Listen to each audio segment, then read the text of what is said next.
You know, I'm not, I may be a white boy, but I'm not stupid.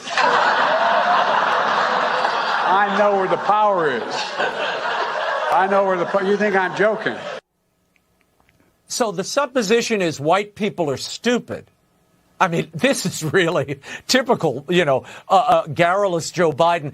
Obviously, he's trying to pander to black voters who are assembled here for Black History Month. But you don't do that by running over a whole different race. I don't know how that advances racial unity or uplifts anybody.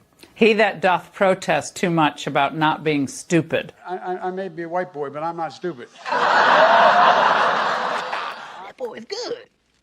Mm-hmm. Good and terrible.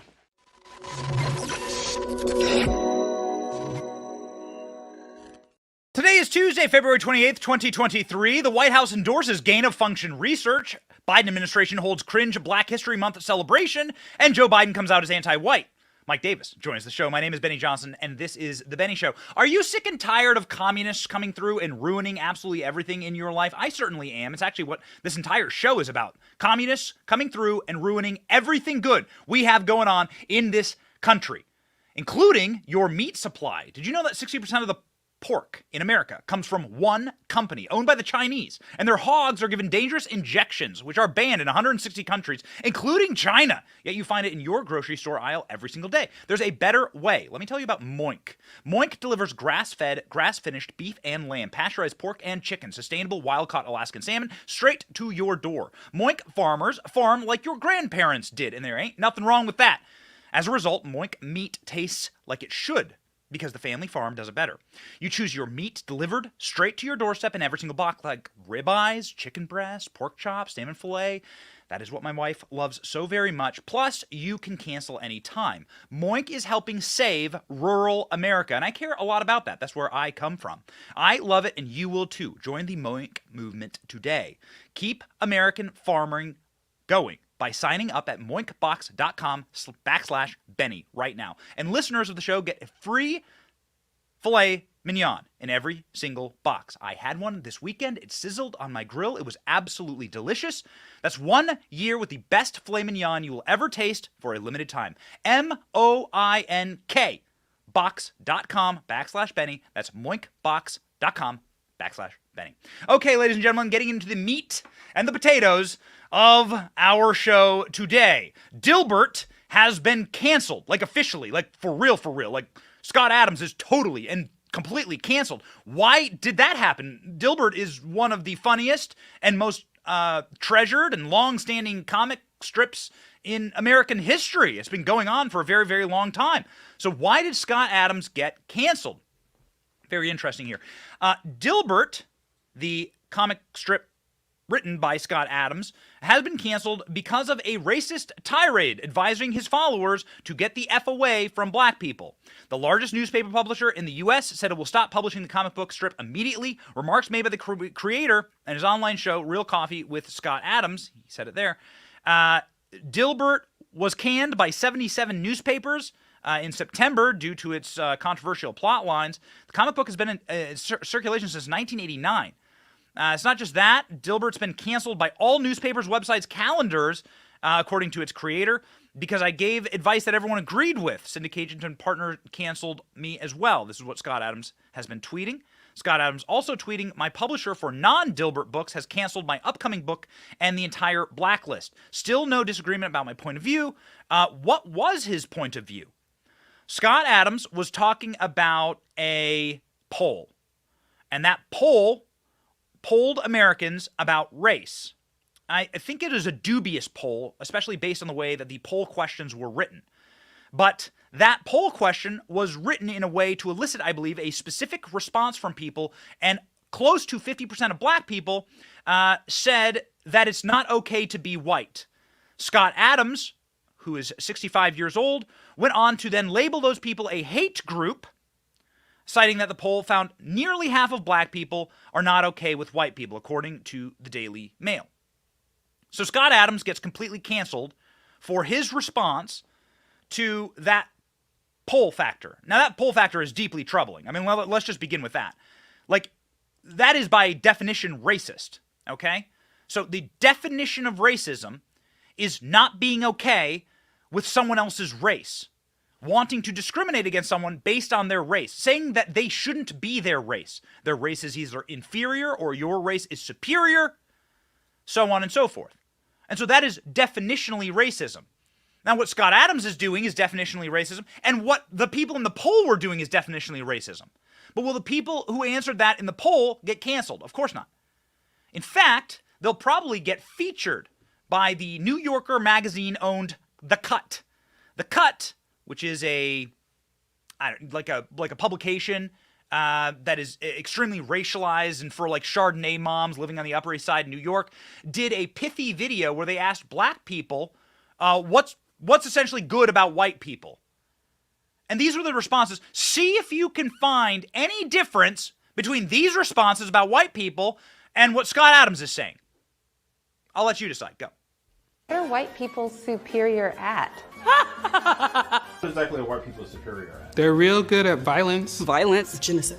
It's like stealing people's lives just because they feel like it. If you are white and you know this is happening and you say nothing, then you're a killer too. What exactly are white people superior at? Insecurity, pretending, Fear. Being fearful of nothing. Being ignorant. Blame. Letting their egos control their every move. Superior at being dicks. What exactly are white people superior at? Oppression. gaslighting, Lack of empathy. Intellectualizing oppression. Did I say oppression? What exactly are white people superior at? Taking what's not there. Taking shit. Taking our ideas. copycatting, Gentrification. Appropriating things that do not belong to them. Taking over other people's cultures and making you believe that they invented it. Maybe they're thinking of it as repurposing. It's like, Okay.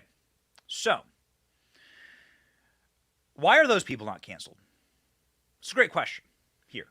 Because if you're going to have a society that lives by certain moral maxims, and I'm okay with the maxim that you shouldn't judge people by their skin color. I'm all right with that.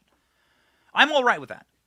As somebody who lived as somebody who was the only white guy in an all-black neighborhood in Washington, D.C., where I lived for the better part of 15 years, coached the football teams, had a lot of great friends, on the block, I can tell you that it's really wrong to judge individuals by their skin color. You should be judging individuals by their actions.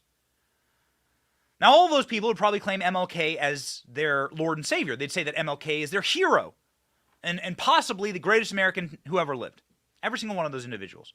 Yet not a single one of them would be able to quote for you effectively the plaque at the foot of the Lincoln Memorial that has an MLK quotation emblazoned on it, which says, "Don't judge me by my skin, judge me by my actions."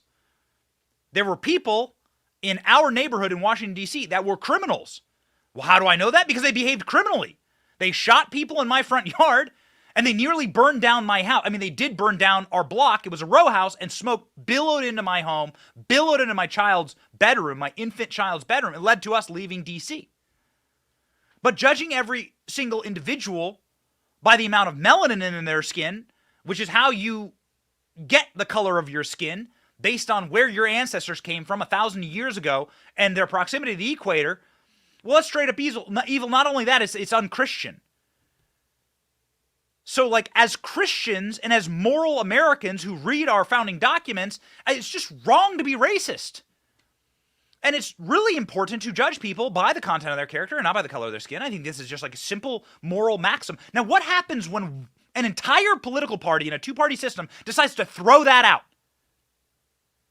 and decide to be what they've always ever been, the Democrat Party, which is a racist party, in fact, which is a party of racists and people that want to use demographics and iconography in order to divide people for power?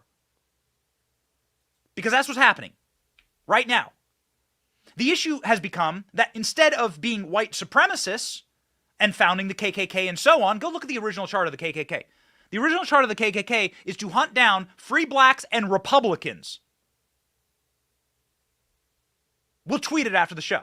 That's the original chart of the KKK. Jim Crow laws were created by Democrats, every single damn one of them. This is why they look at JFK as a traitor, because JFK wanted to get rid of that.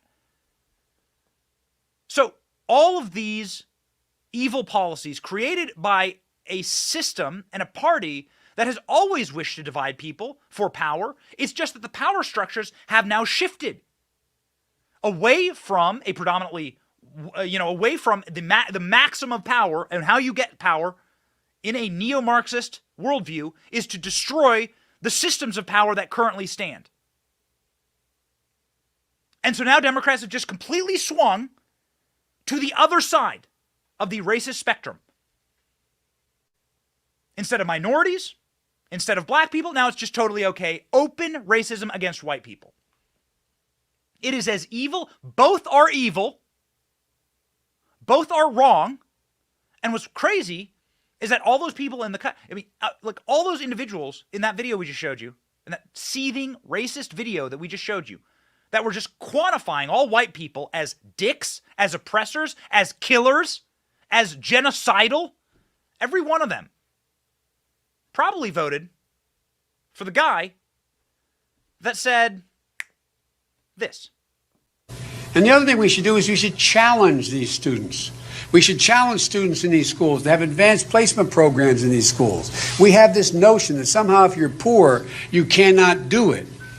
Poor kids are just as bright and just as talented as white kids. Wealthy kids, black kids, Asian kids. No, I really mean it, but think how we think about it. Poor kids are as talented as white kids. Huh? Okay, well, whoa, like Scott Adams is getting canceled? Is what Scott Adams says somehow worse than that? How about saying you're not black if you don't vote for me? Huh? But I tell you, if you have a problem figuring out whether you're for me or Trump, then you ain't black. Did Scott Adams say that Barack Obama is a clean black person, and that's why he's Magic Man? Because that's what Joe Biden said. We have him on tape saying it. Listen. I mean, you got the first sort of mainstream African American who is articulate and bright and clean and a nice looking guy. I mean, that's a storybook, man. Whoa, Obama's clean? I mean, these people voted for that guy. Where's the intellectual consistency? Where's the moral thread through all of this? Shouldn't Joe Biden be disqualified from holding any office ever because of these comments against black people and these comments against, I don't know, Indians running Dunkin' Donuts?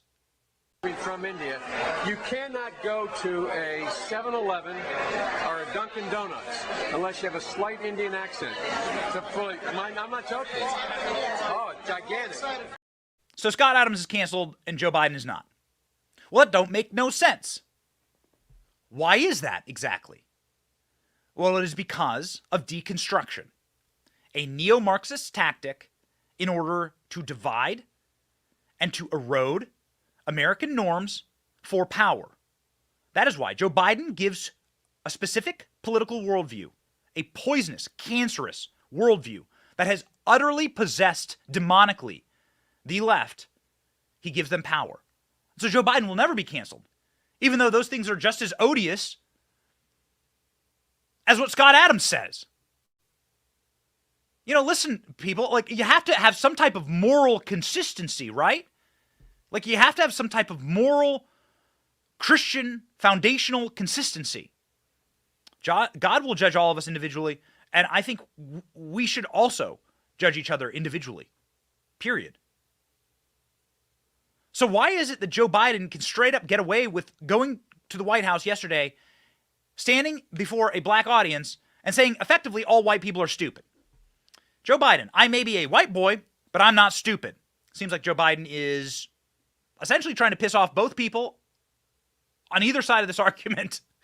And Joe Biden is maybe trying to get his own reparations for past comments here. The subtext there is that Joe Biden's saying that all white people are stupid. Okay? Here's him saying it. I may be a white boy, but I'm not stupid. I know where the power is. I know where the... You think I'm joking? I learned a long time ago about the... Man, he says it perfectly right there. I know where the power is. Man, you can always trust on Joe. You can always trust Joe Biden. He's like a speak and spell, Teddy Ruxpin style character. You just pull the cord. He's like Woody from Toy Story. Somebody's poisoned the water hole. You don't always trust Joe Biden. Just straight up say it. He's just going to straight up tell you. There's no subtext there. There's no political patina. There's no beautiful wordsmithing. There's no hiding behind lofty rhetoric. Joe Biden, you can trust, because of the dementia and the erosion in the brain, that he's just going to straight up say it. I'm white, but I'm not stupid. I know where the power is. It's an exact quote. Joe Biden admitting that the black leaders in Congress don't even talk to him anymore because he's such an embarrassment. Here you go. Campaign for him, too. I don't know what this means. They don't talk to me anymore, though. I'm only kidding. And the civil rights and business leaders are here today. And by the way, I've worked a long time. So Joe Biden goes into saying he's worked a long time for the civil rights movement. Now, this is a man who held hands with as far as my knowledge, the last Grand Wizard KKK Dragon Master of the Senate, Robert Byrd. Joe Biden loved Robert Byrd. They were close friends. This is a man, Joe Biden, who said the N-word. We can't even play these clips for you. You know, I said to our producer, ALX, go find me the most racist things Joe Biden's ever said. You can find Joe Biden saying the N-word straight into a microphone in Congress back in the 70s and 80s. You can find Joe Biden passing crack laws that apply to millions of young black men, but never his own son. You want to talk about real white privilege. And, you know, you can find Joe Biden being against policies like integrating the busing that would be seen right now as viciously racist.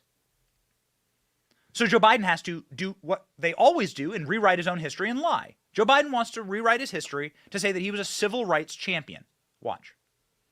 Most of those songs for a simple reason. As my buddy from Delaware can tell you, when you're involved in the civil rights movement as a kid in high school, I used to go down to the black church. I go to 7:30 Mass. I'm a practicing Catholic. Then I go to 10 o'clock. And then we sit and plan what we're going to do in terms of desegregation. You think I'm joking, I'm not. And the only drawback I had, Jim, everybody thought I was a good guy, except I can't sing worth a damn. My dad, when he was a college age, he didn't go to college, but he had a band. And my dad played a reed instrument. He played the saxophone and the clarinet, and he could sing and he could dance. He'd look at me once in a while and say, Joe, I don't know where you came from, honey. You have no lip. You can't sing. And you can't carry a tune in a wheelbarrow, but I still love you anyway. But at any rate, thank you all so much. I mean this sincerely. Raise your hand if you think that abortion up to the point of birth and then beyond, Joe Biden, cretinous villain who has lied and conjured and possessed every moment of his political career for every aspect of demonic evil that you could possibly imagine, been on the side of every dark Black Sabbath bill in the last 50 years in this country. Again, Joe Biden, who says his own pope is wrong on the issue of abortion, who Pope Ratzinger, when he died, said Joe Biden better not be at my funeral. That was one of his requests. Let me ask you a question. Do you think that Joe Biden went to 2 church services a day? Do you believe this? Do you believe that guy, the guy who raised Hunter Biden, the guy who stole another man's wife, we did a whole story on it. Joe Biden stole another dude's wife. Joe Biden was married at the time, stole another guy's wife. You think that guy went to 2 church services a day? He's repeated this story before. Watch. And let's lay one thing to rest. I may be a practicing Catholic. I used to go to 7:30 Mass every morning in high school and then in college before I went to the black church. Not a joke. Andy knows this. The black church. Okay. Huh? Like, again, what? And does this guy look like a man who's gone to the black church? Okay, I'm going to play you a video. You answer right now in the comment section. Does this look like a man who's attended black church? Go.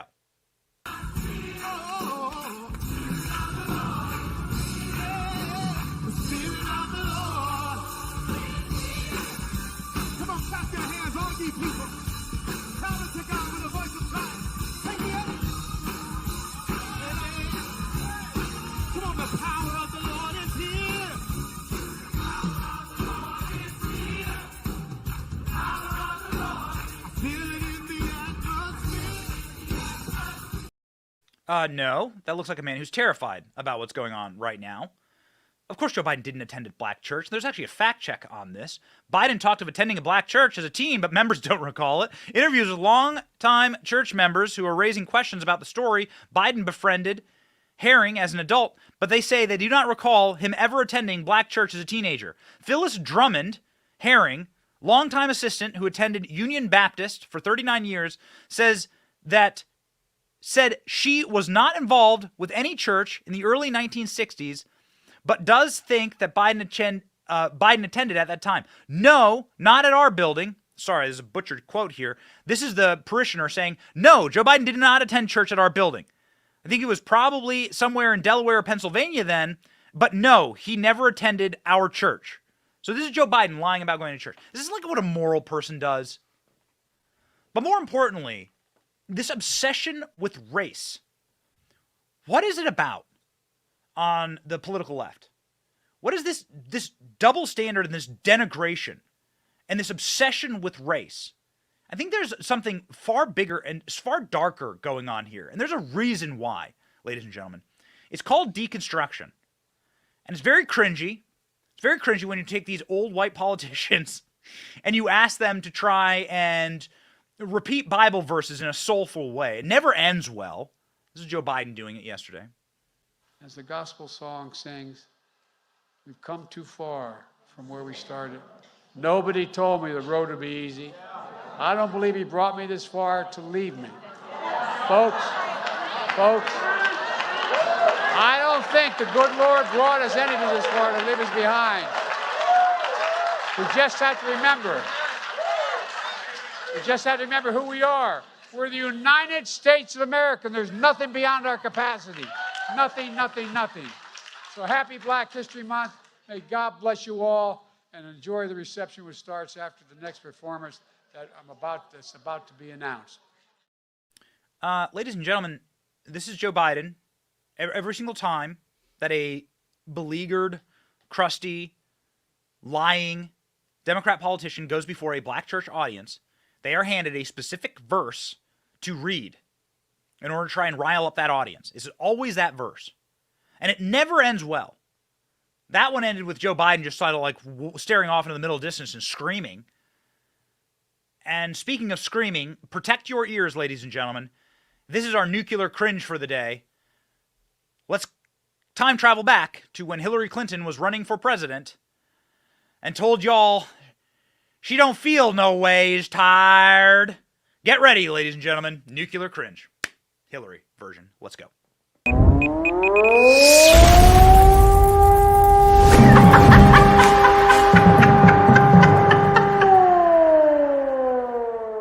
don't feel no ways tired. I come too far from where I started from. Nobody told me that the road would be easy. I don't believe he brought me this far to leave me. Are your ears bleeding? I ain't no ways tired. I come too far. Is she doing like her Wicked Witch of the West impression? What is it? What is this accent? And why isn't that more racist and demeaning to use that accent in a black church? Lady, you live on the Upper East Side. You're a senator from New York. Why are you talking like that? Isn't that more racist to utilize that accent?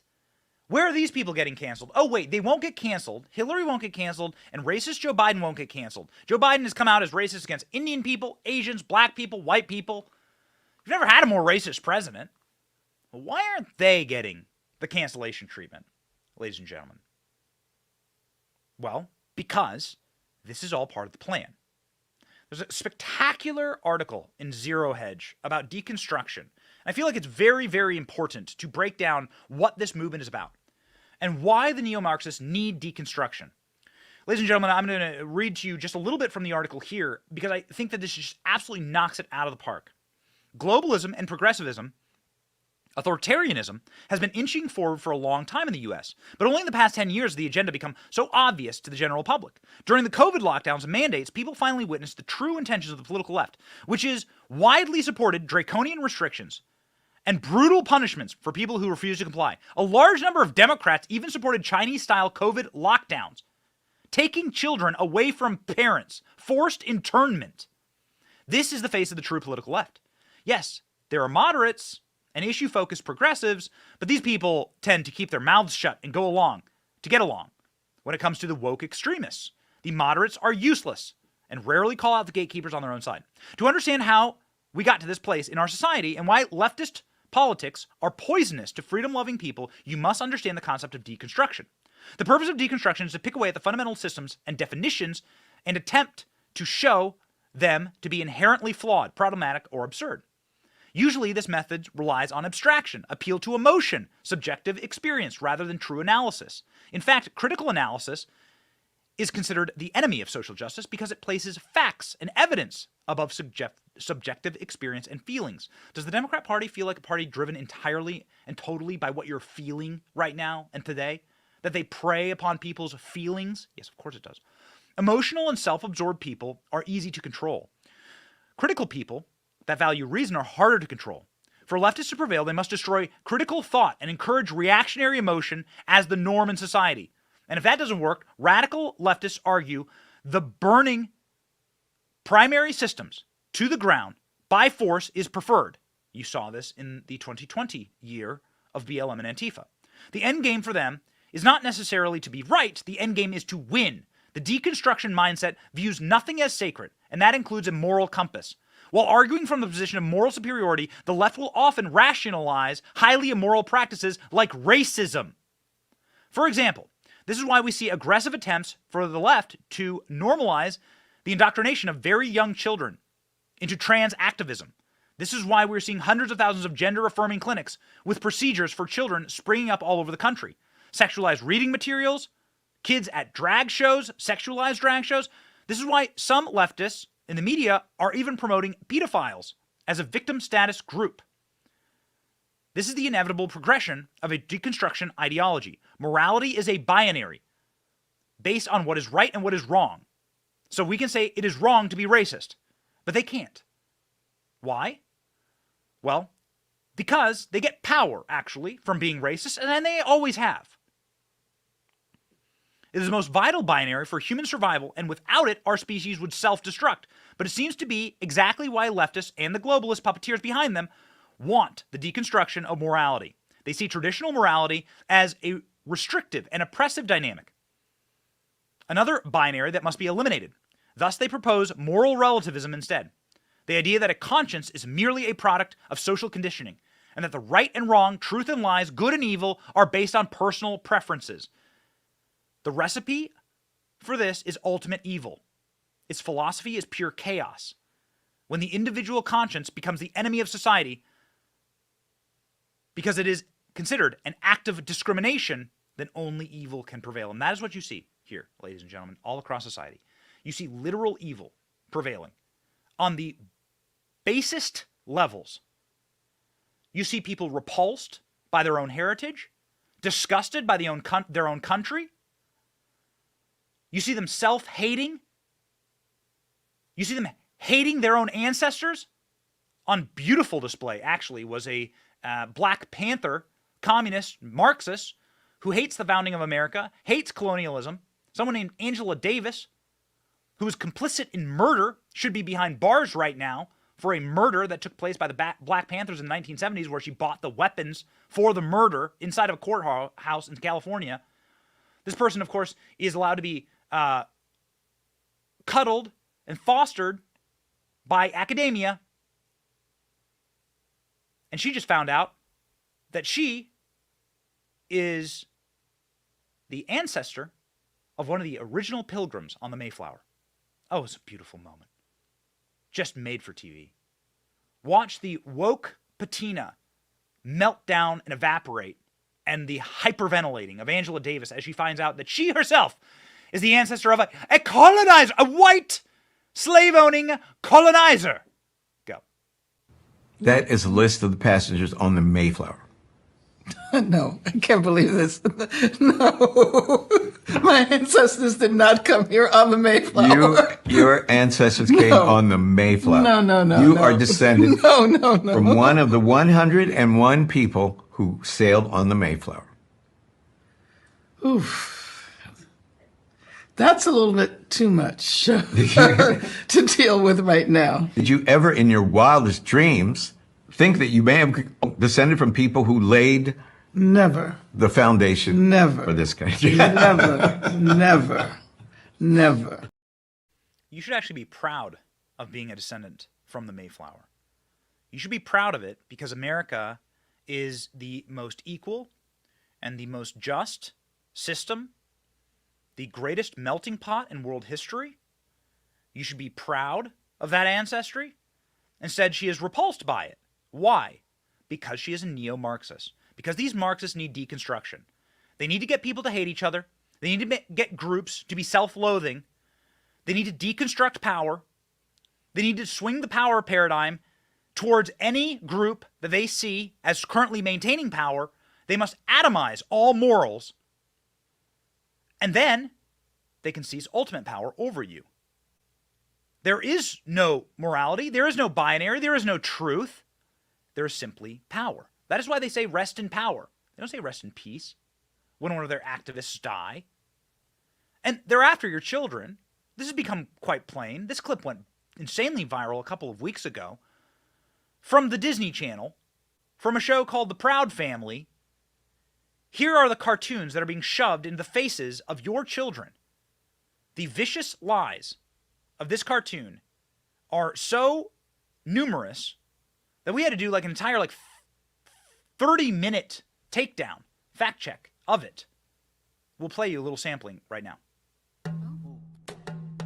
This country was built on slavery, which means slaves built this country. Tilled this land from sea to sea to sea. First there was rice, tobacco, sugar cane. Then Whitney did his thing and cotton became king. And we were its soldiers, 4 million strong, Fighting for America's freedoms, even though we remained America's slaves. Built this country. The descendants of slaves continue to build this. Slaves built this country. And we, the descendants of slaves in America, have earned reparations for their suffering. And continue to earn reparations every moment we spend submerged in the systemic prejudice, racism, and white supremacy that America was founded with and still has not atoned for. Slaves built this country. Not only field hands, but carpenters, masons, blacksmiths, musicians, inventors built cities from Jamestown to New Orleans to Banneker, Washington. 40 acres and a mule. We'll take the 40 acres, keep the mule. We made your families rich. That is Soviet-level propaganda designed to poison the minds of your children. You should delete Disney Plus. You should delete every single Disney app that you have in your home. It is so righteous what is happening to Disney in the state of Florida for pushing that level of propaganda. Everything you just heard there is a lie. Everything. Everything. We have an entire full breakdown of it. But just off the top. First off, the slave population in America at its peak was only 2% of the country. Slavery was regressive for the economy of the South. The economy of the South degraded during the slash and burn slave sharecropping practices of slave owners. At its peak, cotton production from the South was 5% of all American GDP. That's not how you build a country. Where did slaves come from in America? Well, actually, slaves predated the founding of America. Slaves were brought here by the colonists from the Netherlands, colonists from France, colonists from England, colonists from the Greater Britain and their colonies. That's where slavery came from. Slavery was already an archaic afterthought at the time of the American founding. And the majority of people at the Constitutional Convention wanted to do away with it with the stroke of a pen. That had to wait a couple of years towards the Civil War, where 500,000 Americans, predominantly white Americans, perhaps exclusively white Americans, with rare exception, fought to make the Constitution whole and to free those slaves forever in this country. So no, actually, slaves did not build America. And America did everything, including sacrificing its young sons by the hundreds of thousands in order to get rid of that practice. Slavery was a regressive practice in the South. And no, slaves did not build America. In fact, America succeeded in spite of slavery, not because of it. And those are the facts. And those are not the facts that are being given to your children. Why? Because the neo-Marxists wish for deconstruction.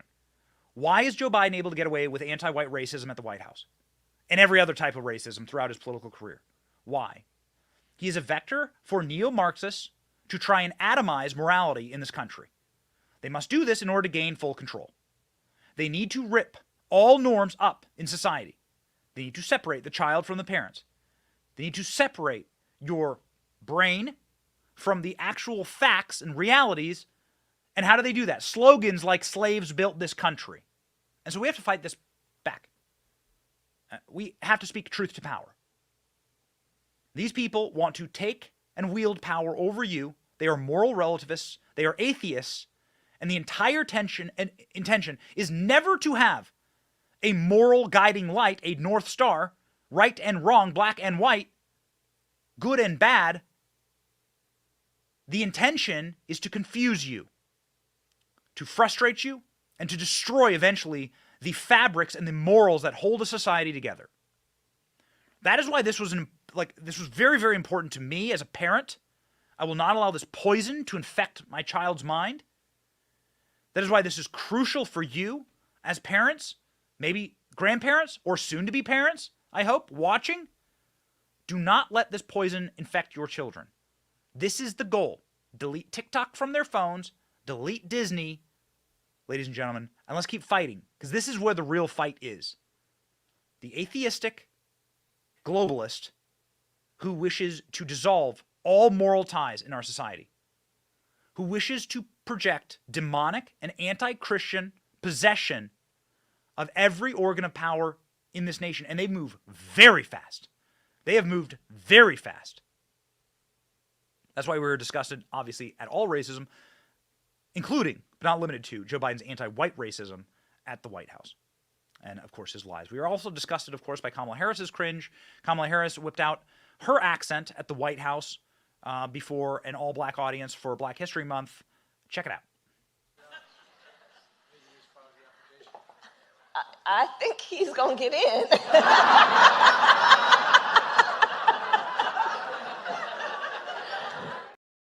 Luckily for us, ladies and gentlemen, the death of this movement will hopefully be through cringe.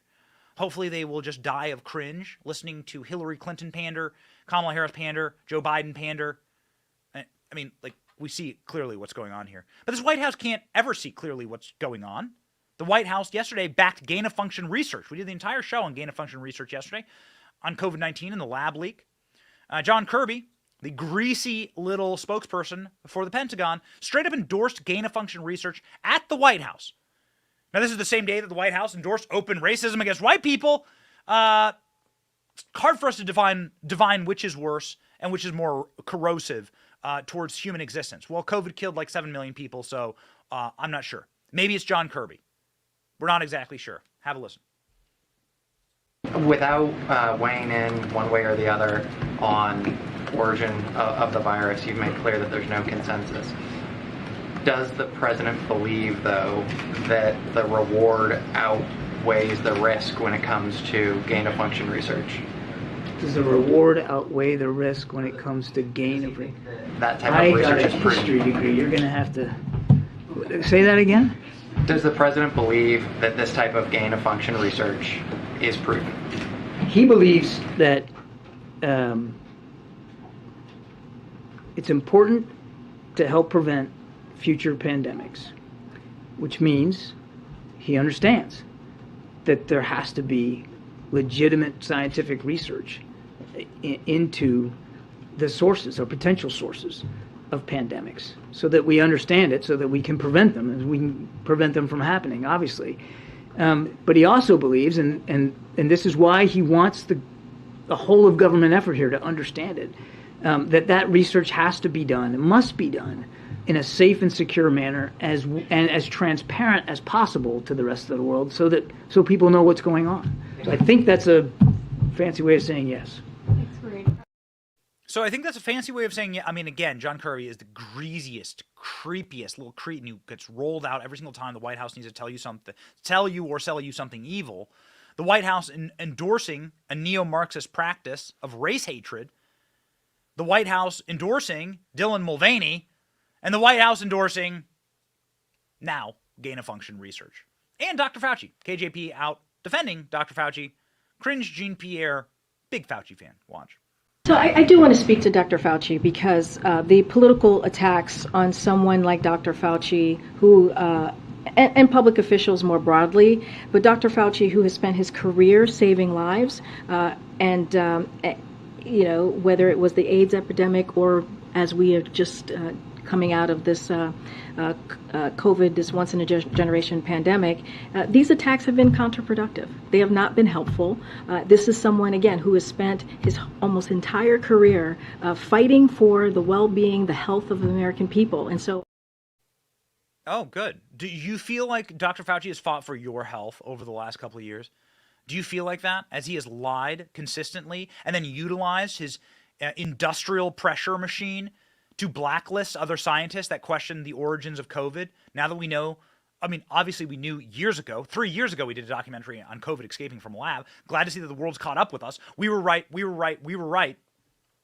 Do you feel safer now that Dr. Fauci has masked your children for no reason? Do you feel safer now that Dr. Fauci has destroyed your economy and saddled you and your family with debt that you will never pay down for no reason?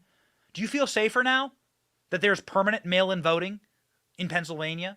Does that make you feel safe that there's drop boxes, unmanned drop boxes in Wisconsin? Are you safer now? Is your country better now? Because you had to stand on the 6-foot dots at your grocery store? Did you guys have those stupid ass things? The like plastic mats that were 6 feet apart? Show you how far you need to stand from people?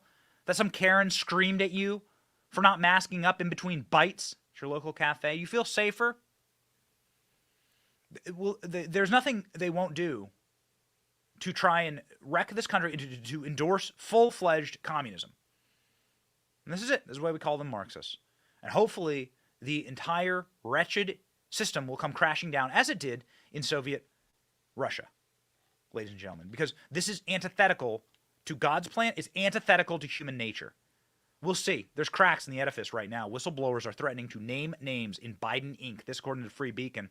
Gail Luft, the co-director of the Washington-based Institute for Analysis for Global Security, says that he provided information about Hunter Biden, his father, and his uncle Jim Biden to the Justice Department in March of 2019. Luft served as the advisor for the Chinese energy conglomerate run by the Bidens, aligned itself so closely to the Chinese government that it's often hard to distinguish between the two. This according to CNN. The group, which donated at least $350,000 to Luft's think tank, paid Hunter Biden at least $6 million.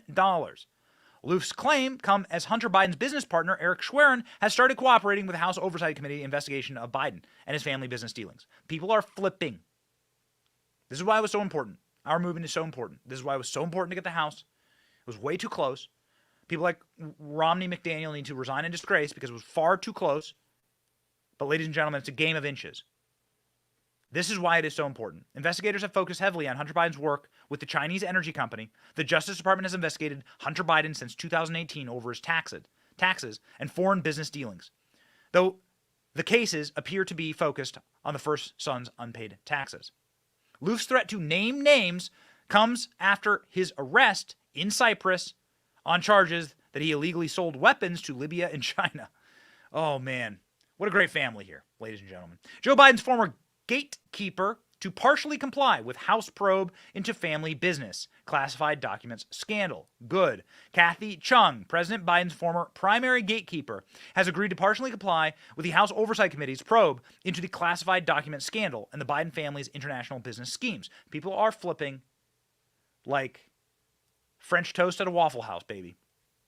Chung's lawyer, Bill Taylor, told CNN that she will hand over the requested documents and sit for an interview with the committee, which is investigating the Biden family for 9 violations, including money laundering and wire fraud.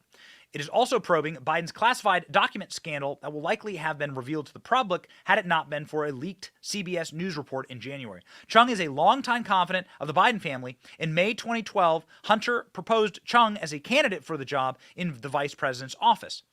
Hunter described her potential responsibilities as replacing the primary gatekeeper for the VP and a conduit for everyone who goes into the Vice President Biden's office. He also described the job as this person who handles personal stuff for Joe Biden. So this person is going to know quite a bit. Very much looking forward to hearing what comes out of James Comer's committee. James Comer joined us last week and it was really illuminating, especially his talking about the charges of sex trafficking through the Biden family. Dark stuff, man. House Oversight Committee demands Treasury testify about withholding suspicious Biden family bank records. We've told you time and time again, it is always about the bank records. The SARS reports, the suspicious activity reports, that's what a SAR stands for. Joe Biden's family was flagged for those 150 times. Suspicious activity reports are not easy to get. You have to be doing something truly violative, truly criminal. 150 suspicious activity reports. Man. And now the Treasury Department is blackballing these House committees and hiding. This is the first time in history they have hidden private bank records that have been requested. Comer is trying to work through the courts to compel the relevant information. James Comer demanded the Treasury testify on March 10th about failing to produce the reports that it has previously failed to provide, citing improper disclosure of information that could reduce the Biden administration's ability to conduct law enforcement, intelligence, or national security activities. Oh, man. No, this is going to blow up. And it's happening in slow motion. Very much a train wreck happening in slow motion. And one of the conductors, ladies and gentlemen, of that train, who is driving this administration bananas and right off the tracks, is Mike Davis, founder of the Article 3 Project. And Mike, the best lawyer, I think, in the American Republic right now, joins the show.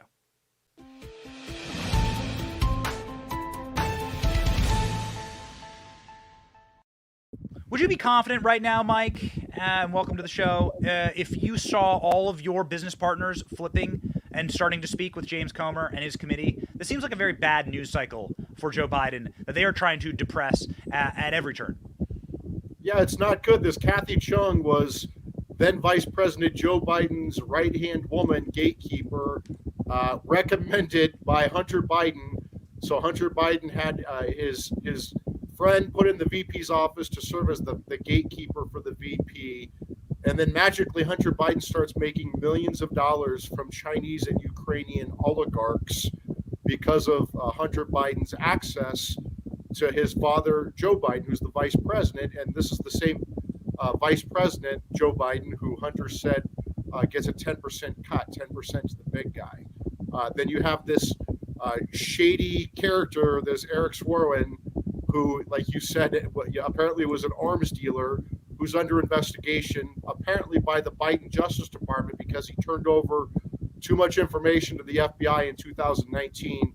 The question I have is, Attorney General Merrick Garland is investigating his boss's son, his boss's brother, right, in an international money laundering and influence peddling scheme. Why is Attorney General Merrick Garland investigating his boss and his boss's family? Why hasn't Attorney General Merrick Garland appointed a special counsel to look at this? Attorney General Merrick Garland appointed a special counsel on Trump's classified documents and Trump's involvement on January 6th. He grudgingly appointed a special counsel to investigate Biden's classified documents. Where is the special counsel to look into the Biden crime family's shady foreign business dealings with Chinese and Ukrainian oligarchs? Those, by the way, just happen to be the two biggest trouble spots in the world right now: Ukraine and Russia, and China. It's no coincidence that we have a weak, corrupted, compromised president of the United States, and it seems like Russia and China are taking advantage of this weakness. Mike, your audio I just want to say this from our end. It sounds as though you're on a windy staircase with Joe Biden. And I know wind wouldn't knock you over, but it certainly would knock Joe Biden over. So perhaps that's where this hit is coming from. We can hear you, but it's just incredibly windy. That might have actually fixed it. We did want to ask you about this recent tweet. That may have actually fixed it. Thank you, Mike. We do want to ask you about your recent tweet sent this morning about the subpoenas and about how the House committees have not been issuing subpoenas aggressively enough. Can you unpack this for us? Yeah, so the House Republicans have been in power for 2 months, and they've known that they won back the House of Representatives, won power for 4 months. And what were they doing during that 4-month period to plan for congressional oversight when they take over the House of Representatives? Remember, we had to elect Kevin McCarthy as the Speaker immediately, so we did not slow down the congressional investigation agenda, the oversight agenda. So where the hell are the oversight hearings? Where the hell are the subpoenas?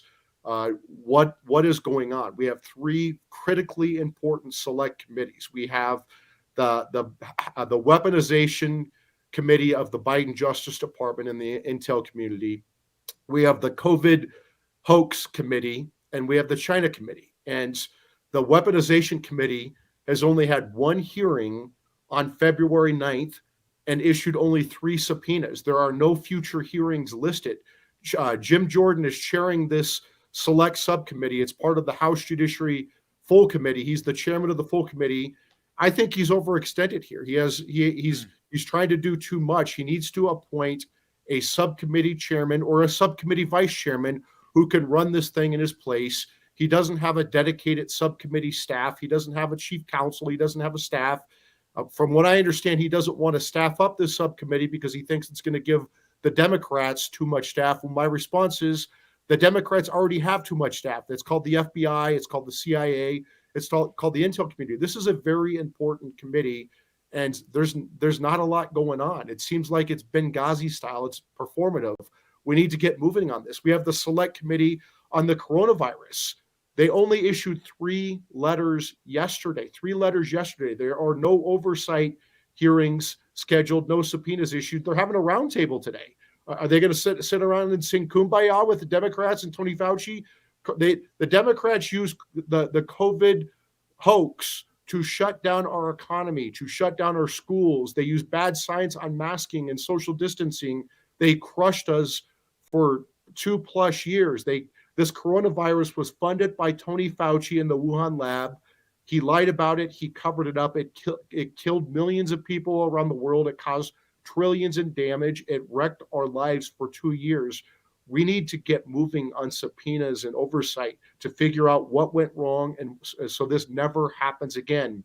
There's the China committee. We are getting our lunch eaten by China. They are taking over every institution in America, universities, big tech, big media. Their woke ideologies even taking over our military. We have to combat the Chinese threat.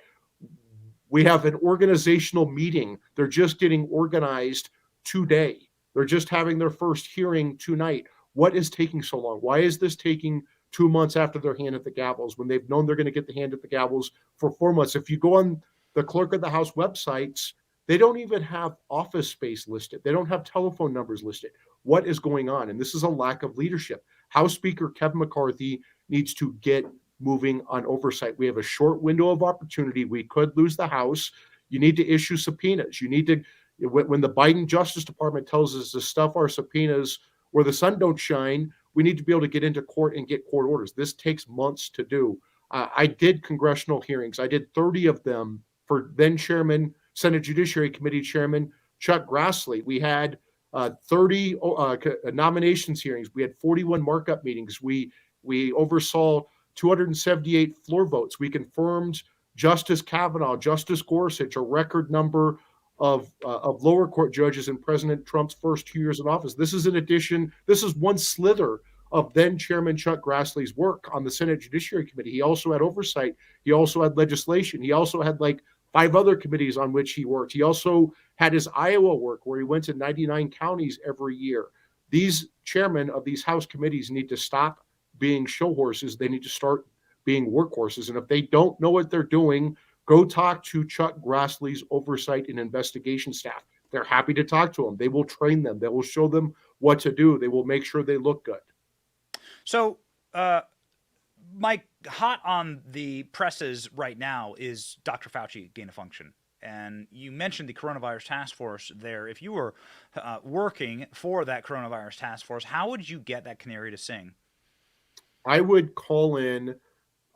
subpoena Tony Fauci to testify. I don't know if Biden would assert some sort of executive privilege or not, because he claims to be the chief medical advisor at the White House, but he's also the director of the National Institute for Allergies and Infectious Diseases. He clearly has gone before Congress before in that role. He can go before Congress again. I would call him in. I would grill him about how he funded a subcontractor that gave money to the Wuhan lab. And that's how this coronavirus got out. Tony Fauci knows that he was not supposed to fund gain of function research. So he did it through a subcontractor. Illegally, he funded this research through this subcontractor. Gain of function research is highly contagious. It's very dangerous. That's why we don't fund it. He funded it anyway. It escapes from this Wuhan lab. The FBI and the Department of Energy have come to this conclusion. He's lied about it. He's lied about it to Congress. He covered it up for 3 years now. It caused millions of deaths, trillions in lost treasure, 3 years of our lives destroyed. He has to be held accountable for this. They need to be held accountable for colluding with big tech and big media to censor people. They need to hold accountable their actions with the teachers' unions to use COVID as an excuse to shut down schools. They need to look at the bad science they use on masks that don't work, on social distancing that doesn't work. These destructive measures destroyed our economy and destroyed so many lives. Think about the Democrats pretend like they care about minorities. They don't, but they pretend like they care about Black kids and Hispanic kids. They clearly don't care about Asian kids. They've made that clear with their affirmative action cases. But with Black kids and Hispanic kids, these are already kids on the margin. They generally have, they usually live with their mom at home. Their mom works many different jobs. They have to go to school to get breakfast, to get lunch, to get medical treatment, to make sure that they're getting psychological treatment. They weren't getting that for 2+ years during COVID because these teachers unions are so greedy and lazy that they shut down these schools.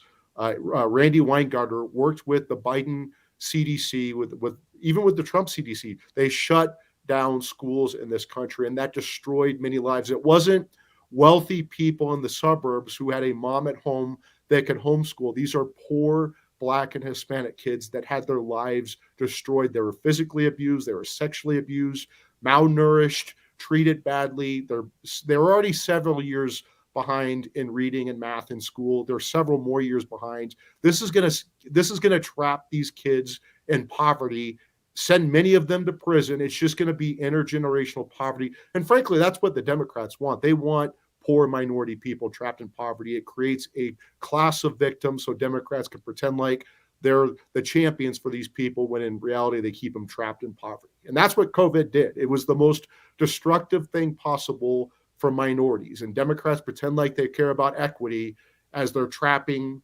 people in poverty. Yeah, if you actually cared about poverty, if you cared about poor people, you'd be in East Palestine. Yeah. You'd be helping. You'd be assisting in an economy that has been utterly gutted by globalism, that is filled with poor people that need help right now because of a cancer and a toxin that was placed in their town that they didn't deserve. But you don't see anything. I mean, Donald Trump has to force them to act in East Palestine.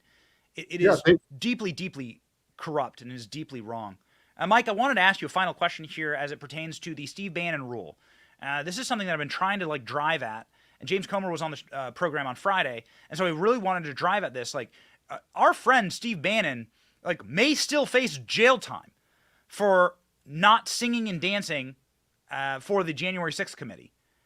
Will Republicans use that rule against people like Dr. Fauci, Hunter Biden, and so on? No, because Republicans are weak and stupid, right? And that's been the Republican Party's problem for decades. We are weak and stupid. We are country. We don't like to fight. We don't like to take off the gloves. We don't like to punch. We don't like to get our hands dirty. We just want to we just want to take the high road all the time. Remember what happened with Trump? They used January 6th to go after President Trump to the second impeachment hoax. They're trying to go after Trump. They're trying to go after Trump's top supporters. They're trying to go after Trump's top aides. With his top aides in the White House, they have executive privilege. Executive privilege allows presidents to have confidential discussions with his top advisors inside the White House and outside the White House, going back to George Washington. It's so the president can get candid advice. More than 250 years. President Biden's Justice Department, Attorney General Merrick Garland, has completely politicized and weaponized his Justice Department against Trump, Trump's top supporters, Trump's top aides. And there's apparently now a Trump derangement syndrome exception to executive privilege, where you can run over executive privilege, 250 years of executive privilege to get Trump.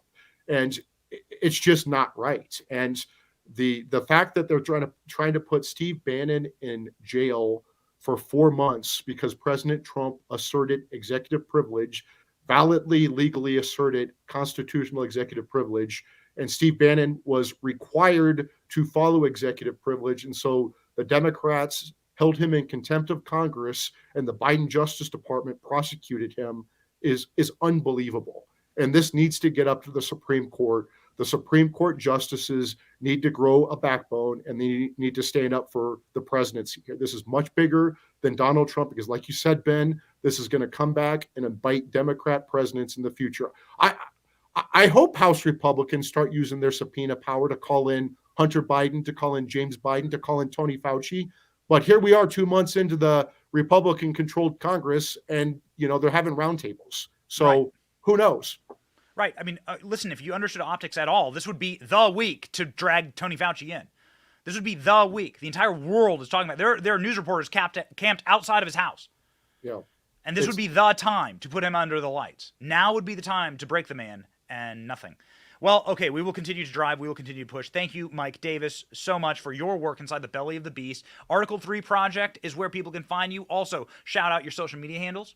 It's at article3project.org, at article3project.org. And my personal is at MRDDMIA, MRDDMIA. That's my initials in Des Moines, Iowa. So thank you, Ben. All right. Come on, 100,000 followers, people. He's at 90. He's almost over 100,000 followers for Mike Davis. No one deserves it more. Thank you so much, Mike. Thanks, Ben.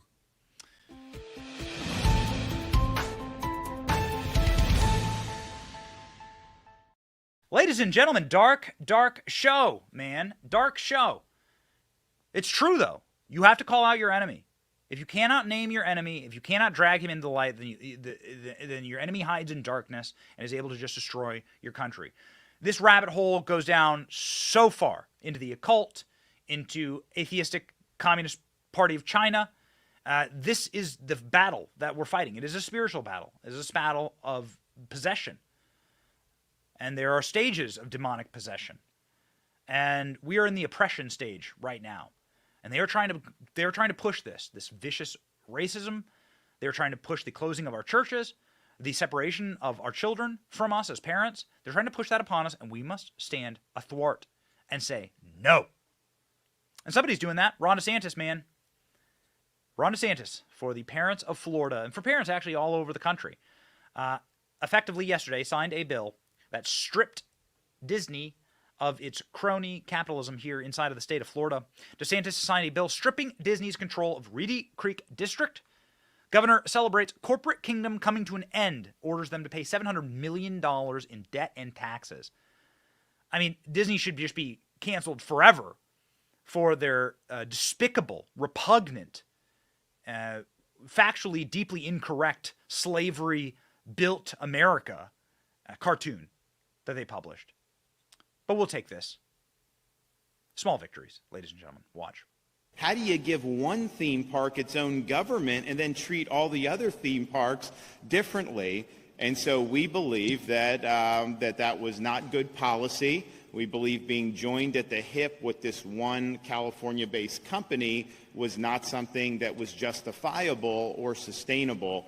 And so we said we're going to do something about it. And so now we're basically, Disney's going to be treated like SeaWorld is treated, or like any of these others. And that's really the fair thing to do. So I'll be signing the bill momentarily, and that will officially end the self-governing status here in Central Florida for Disney.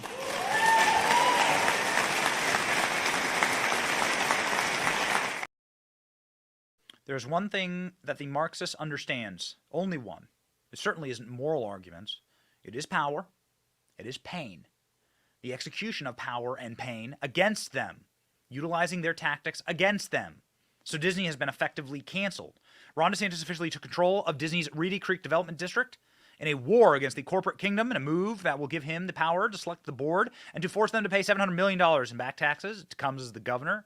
Florida's First Lady Casey DeSantis admitted the irony that they got married at Disney. Didn't know that. DeSantis celebrated it with the stroke of a pen, ending Disney's corporate kingdom, and he vowed to make the company pay its fair share of taxes. The Sunshine State now has the power over the formerly self-governing state within a state, which of course was always wrong, was always evil. And I think it's hysterical how these people will now, the anti-corporatists, right? The corporate greed party will advocate endlessly for Disney to somehow have a state within a state, which should be constitutionally illegal, a corporation that runs its own state. That seems like something that leftists just a couple of years ago would be screaming about. But Disney, it's okay then when Disney does it because they say that slaves built America.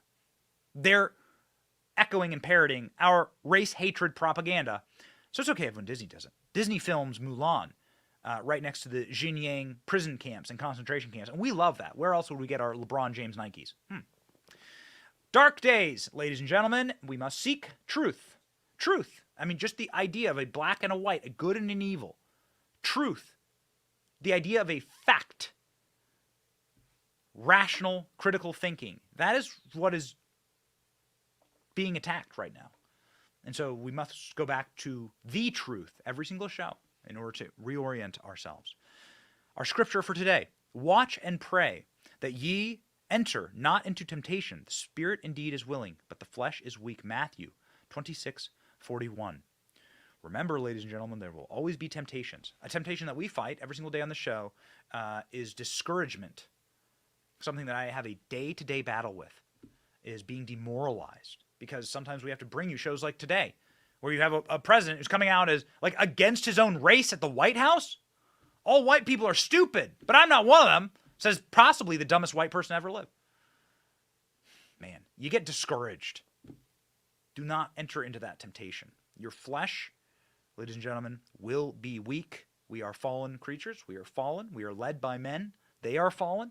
Always has been. Always will be. But God is just.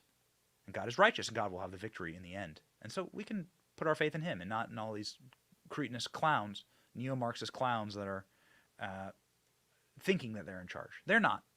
And they'll find out. They'll find out. We know, because we know the end result, ladies and gentlemen, of living a good life. Living a life that is structured like this: God, family, country. Living a life like that, you're going to have a good life. And you're going to be confident that these people are not in control. And that God is in control. And that's a really nice idea and thought, and that'll keep you going. And we'll keep going right here on The Benny Show. My name is Benny Johnson. This has been The Benny Show. See ya.